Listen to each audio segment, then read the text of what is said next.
Hello, and welcome to Tales for Life. In each episode of this podcast, we'll explore a folk or fairy tale from a different culture or region and discover the life lessons, values, and morals they offer that we can use today. Join me on the journey through the magical and meaningful world of folk and fairy tales.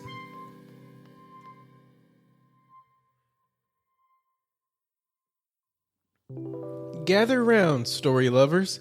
It's time for another episode of Tales for Life, the podcast that journeys through life one tale at a time. I'm glad you've taken the time to join me for this episode, which promises to be another good one. It's an episode I've titled, Shape Your World. Don't Let It Shape You.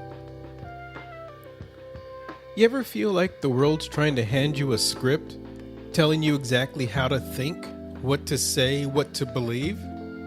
Lately, it seems like standing out, or even just pausing to question something, can feel like swimming upstream.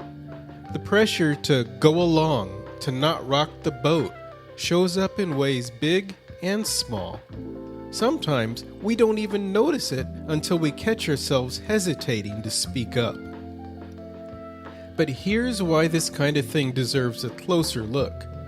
It's easy to lose track of our own gut instincts when we're surrounded by voices that all sound the same. The pull to fit in, even just to keep the peace, can wear down our sense of what feels true. And sometimes it takes a story to hold up a mirror and show us how sneaky that pressure can be. That's why today's story hit me so hard when I revisit it. It's one of those classic tales you probably remember from childhood, but if you really sit with it as an adult, it packs a bigger punch. It's clever, it's uncomfortable, and it's got a moment near the end that will probably feel way more familiar than we'd like to admit.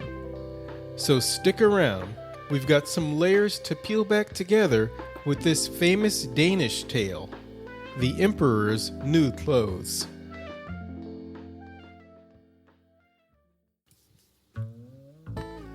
Many years ago lived an emperor who thought so much of new clothes that he spent all his money in order to obtain them. His only ambition was to be always well dressed. He did not care for his soldiers, and the theater did not amuse him. The only thing, in fact, he thought anything of was to drive out and show a new suit of clothes. He had a coat for every hour of the day, and as one would say of a king, he is in his cabinet, so one could say of the emperor is in his dressing room. The great city where he resided was very gay. Every day many strangers from all parts of the globe arrived. One day, two swindlers came to this city. They made people believe that they were weavers and declared they could manufacture the finest cloth to be imagined. Their colors and patterns, they said, were not only exceptionally beautiful, but the clothes made of their material possessed the wonderful quality of being invisible to any man who was unfit for his office or unpardonably stupid. That must be wonderful cloth, thought the emperor. If I were to be dressed in a suit made of this cloth, I should be able to find out which men in my empire were unfit for their places, and I could distinguish the clever from the stupid. I must have this cloth woven for me without delay.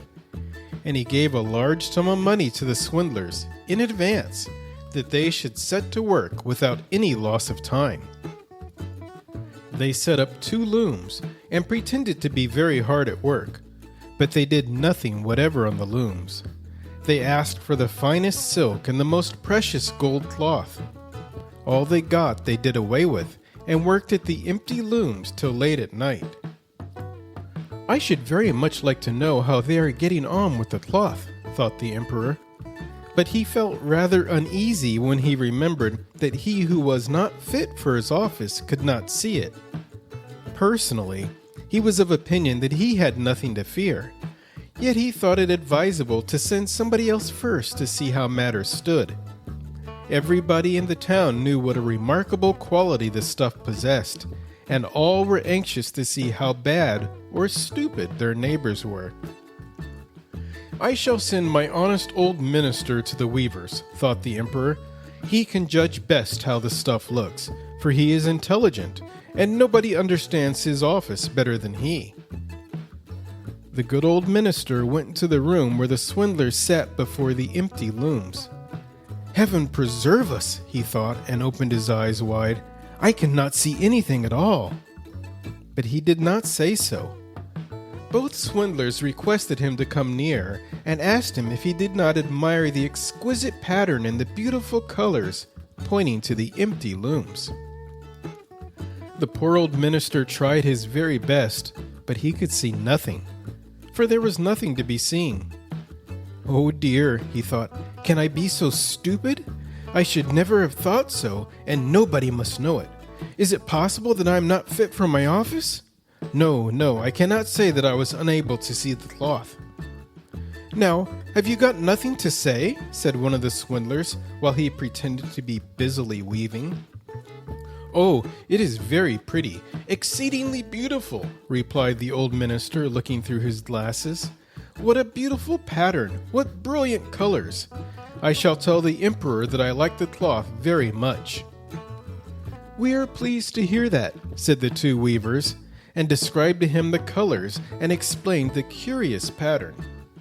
The old minister listened attentively, that he might relate to the emperor what they said. And so he did. Now the swindlers asked for more money, silk, and gold cloth, which they required for weaving. They kept everything for themselves, and not a thread came near the loom, but they continued, as hitherto, to work at the empty looms. Soon afterwards the emperor sent another honest courtier to the weavers to see how they were getting on, and if the cloth was nearly finished. Like the old minister, he looked and looked but could see nothing, as there was nothing to be seen. "Is it not a beautiful piece of cloth?" asked the two swindlers, showing and explaining the magnificent pattern, which, however, did not exist. "I am not stupid," said the man. "It is therefore my good appointment for which I am not fit. It is very strange, but I must not let anyone know it." And he praised the cloth, which he did not see, and expressed his joy at the beautiful colors and the fine pattern.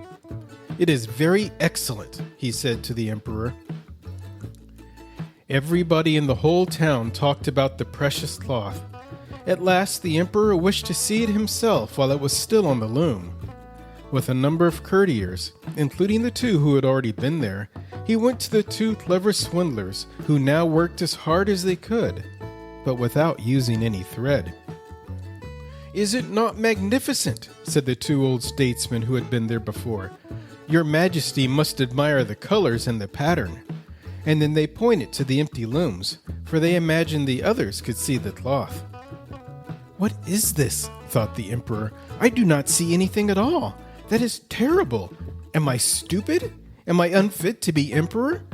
That would indeed be the most dreadful thing that could happen to me."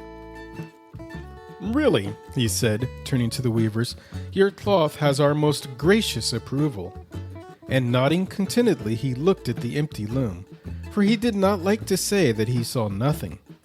All his attendants who were with him looked and looked, and although they could not see anything more than the others, they said, like the emperor, "It is very beautiful," and all advised him to wear the new magnificent clothes at a great procession which was soon to take place.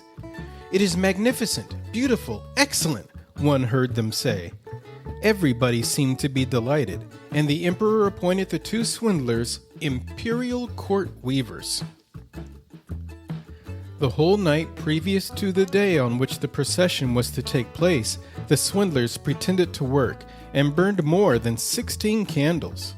People should see that they were busy to finish the emperor's new suit. They pretended to take the cloth from the loom and worked about in the air with big scissors and sewed with needles without thread, and said at last, "The emperor's new suit is ready now." The emperor and all his barons then came to the hall. The swindlers held their arms up as if they held something in their hands and said, These are the trousers, this is the coat, and here is the cloak, and so on. They are all as light as a cobweb, and one must feel as if one had nothing at all upon the body. But that is just the beauty of them. Indeed, said all the courtiers, but they could not see anything, for there was nothing to be seen.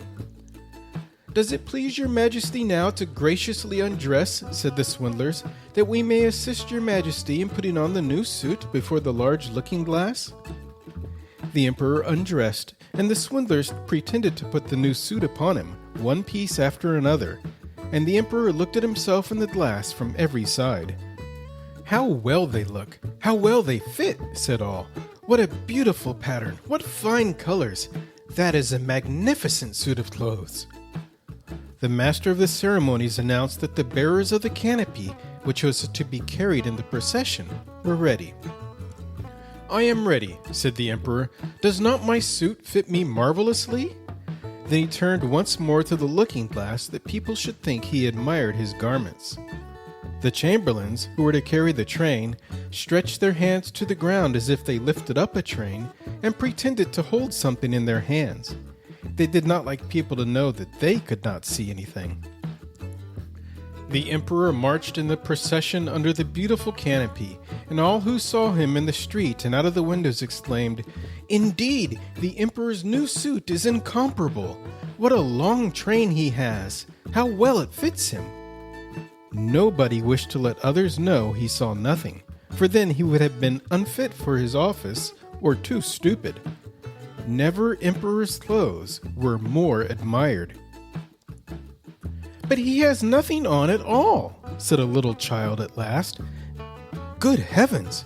Listen to the voice of an innocent child, said the father, and one whispered to the other what the child had said. But he has nothing on at all, cried at last the whole people. That made a deep impression upon the emperor, for it seemed to him that they were right.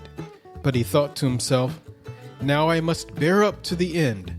And the chamberlains walked with still greater dignity, as if they carried the train, which did not exist.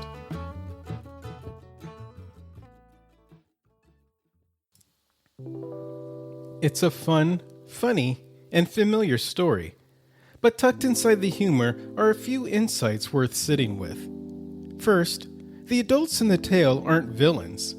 They're conditioned, taught to play it safe, to avoid embarrassment, and to follow the crowd, even when the crowd seems to have lost the plot. That kind of thinking doesn't shield us. It can leave us looking just as lost.